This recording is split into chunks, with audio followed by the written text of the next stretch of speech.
some of the places you visit, you can't help but leave a little piece of your heart behind.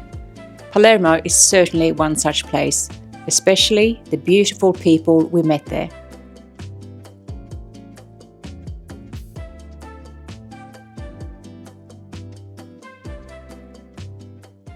Okay, so we put up as much shade as possible today. There's a heat wave here in Sicily, 40 plus degrees, and it's looking every bit like they're accurate. But there are already hundreds and hundreds and hundreds of people on the beach with their umbrellas up all the way along.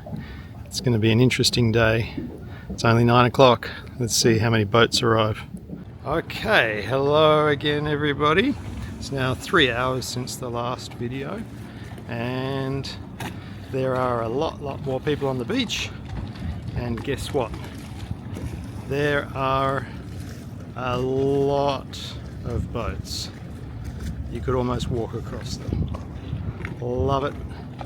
Love the attitude to getting in the water and just dealing with the heat wave this way. It's really cool.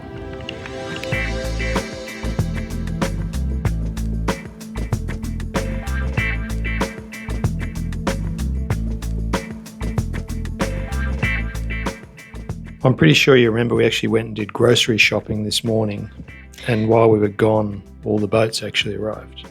Yeah, it was a bit of a mad dash to the supermarket, and as always, we walked there. We were intending to catch a taxi back, but with no luck.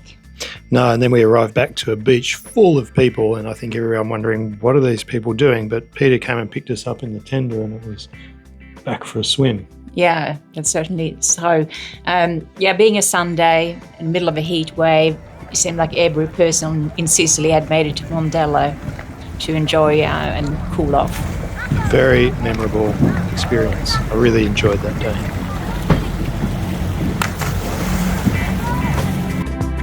Well, with the help of some friends, we booked a marina berth. Yeah, that worked out well because we had some big winds coming, but we also had a party to go to. I think that was more important, that you had the opportunity to dress up with a nice dress. Yeah, that's right. So we were getting ourselves ready, and then it was time to go off to a nice dinner.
So with you all dressed up, off we went to rooftop. Fantastic evening, together with some friends we had met on the first hour of being in Palermo. Yeah, they drove up to the boat, and from there it was just fantastic. Every day we saw them, they showed us around, they shared the most wonderful food, the most beautiful Sicilian dishes. Yeah, all cooked by themselves. And Marcello, one of the guys that we met, he provided us with a full tray of fresh produce from his own garden as we were leaving the next day. Yeah, Marcello, one of the nicest Italian men we've met. Yeah, and we're still enjoying his chilies. Yeah, so there we were, enjoying the last night, beautiful sunset, beautiful rooftop, beautiful temperature, and beautiful people. What an ending to our brief time in Sicily that we cut short to go and pick up more guests. That's it.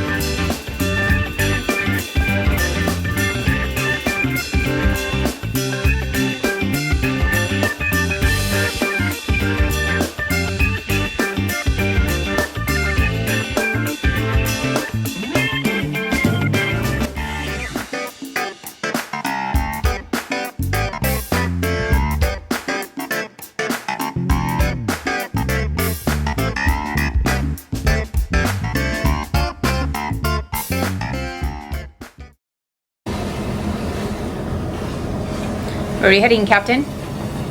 Corsica. Corsica. Back to Corsica. Back to Corsica. All right. Where are you going through now? Through the Madalenas. Madalenas. Yeah. Breakfast on the way. The busy Madalenas. Busy. What's this?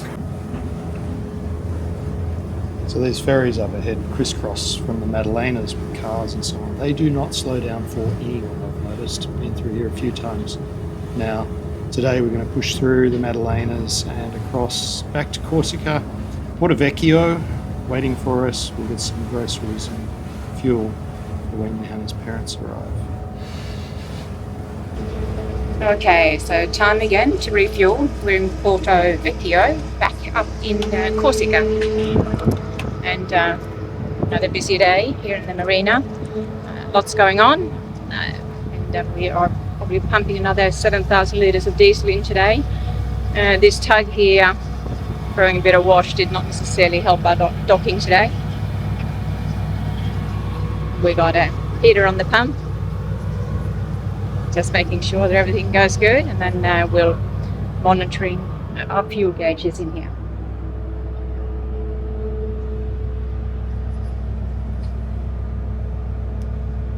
Sometimes the fuel dock guys want you in and out as quick as possible. Then we want to do it at our own pace because it's safer and better for us if we can prepare the decks and prepare properly to refill. This was one of those days where there was a bit of wind and storm building, and we managed to get it done. It was a push, just relieved to get in, get the fuel and get out back to anchor.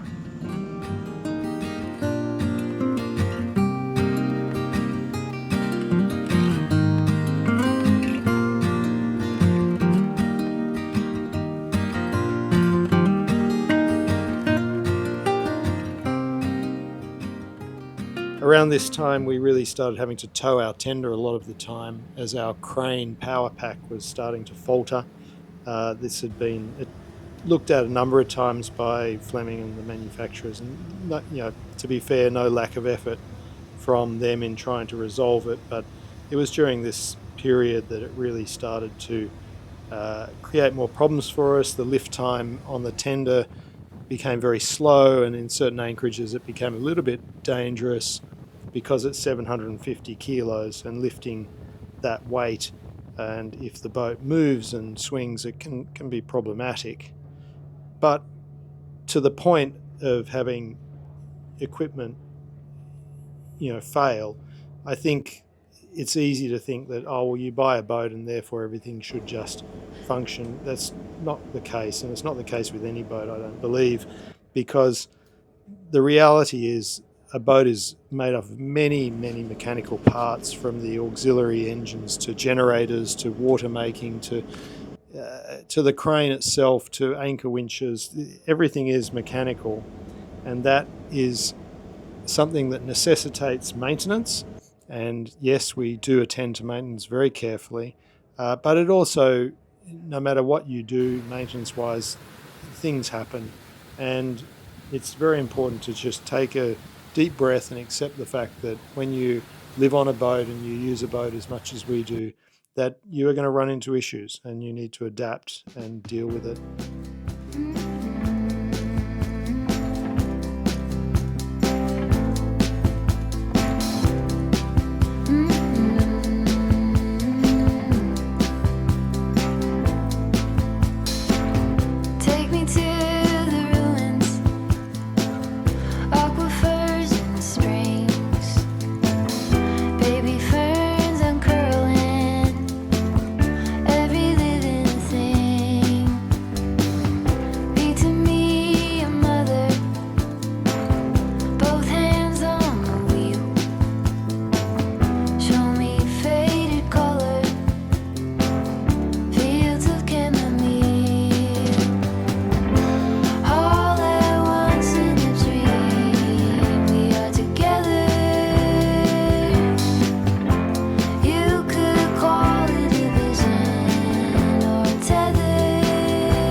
pace changes somewhat with visitors on board. We try our best to make our family and friends feel the rhythm and life on board the way we do. Since we often stay at anchor, there are many new impressions and places to take in. After a week in Corsica with my parents from Sweden, we crossed over to Antibes in France, a 110 nautical mile trip of 12 hours. We timed it well and had a complete glass off that allowed us to stop the engines and jump in halfway through our journey. To swim in the blue ocean in 2,600 meters depth with my dad was incredible. Fue en otra vida, otro lugar. Nunca pensé que me llegara a pasar. Yo solo sabía de buenos amores. A mí me enseñaron buenos valores. Vulnerable andaba buscando raíces. Lo que encontré fueron heridas, cicatrices.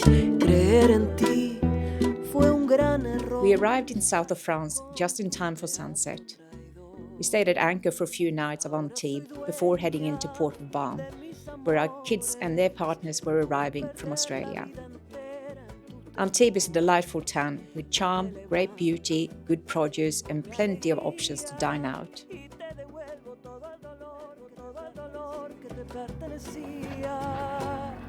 Mientras pensaba que estaba enamorado, en tus telarañas quedé atrapado.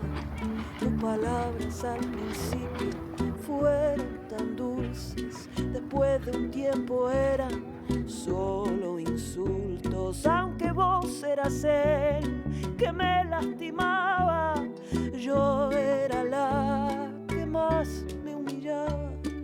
Nunca nadie me faltó tanto el respeto.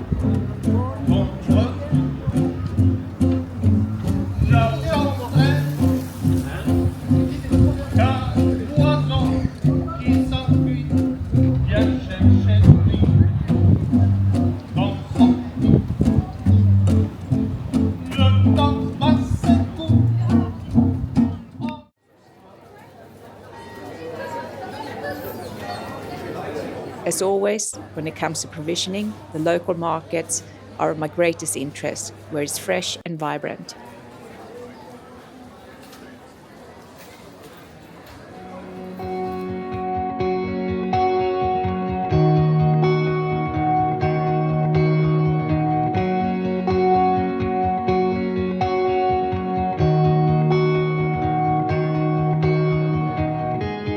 So as I edit this video, I realised we didn't pull out the camera much when we had your parents there, which is a shame.